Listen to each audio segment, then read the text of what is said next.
Le One for All, un alter qui se transmet de génération en génération. Arrivé dans les mains de Deku de par All Might, son alter a vu ses capacités développer lorsqu'un incident est arrivé lors de l'entraînement entre seconde A et seconde B. Depuis, Midoriya a développé les alters des anciens prédécesseurs du One for All. Il a acquis de nouveaux alters tous différents. Voyons cela ensemble, et faisons un classement de tous les alters de Deku du moins utile au plus utile. Numéro 7.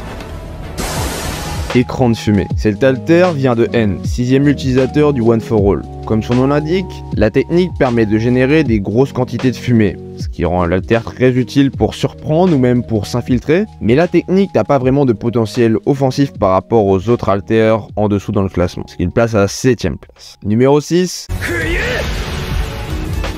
Voltige, alter de Nana Shimura, l'alter donne la capacité de voler par flottement télékinésique. Ici, l'utilité est au déplacement. Évidemment, l'avantage est qu'on peut facilement combiner l'alter avec d'autres. Numéro 5.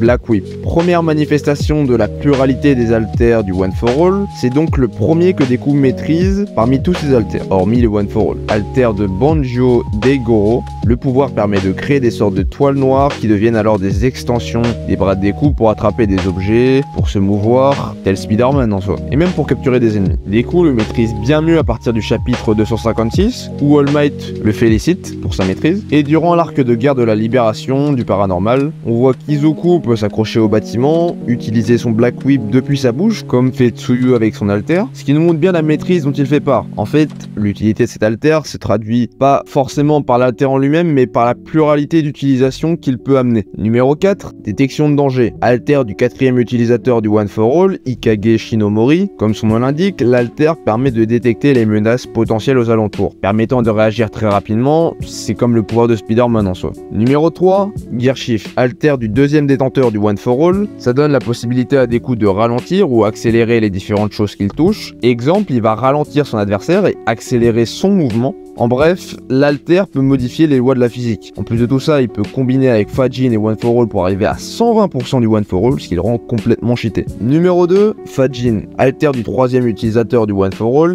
Deku, durant son aventure, a dû utiliser régulièrement le 100% du One for All, qui a été trop faible. Sauf que son corps ne suivait pas et il a eu beaucoup de fractures dues à cette utilisation. De sa main, de ses jambes, on s'en rappelle dans les premières saisons. Alors Fajin arrive et lui permet, lui, d'accumuler l'énergie cinétique et ainsi d'utiliser un gros pourcentage du One for All pour ses attaques, sans détruire son corps, ce qui le rend très puissant. Son corps est donc maintenant capable de supporter autant de puissance. Et enfin, à la première place, le One for All. Forcément, c'est obligatoire que ce soit le meilleur alter en termes d'utilité, parce que c'est la fondation de tous les autres qu'on a évoqués précédemment. Et puis bien sûr, l'alter donne une force surpuissante, donc c'est logique qu'il soit en première place. J'espère que ce petit classement il vous a plu. Si vous avez kiffé, je vous laisse vous abonner, et puis je vous dis à la prochaine. Ciao!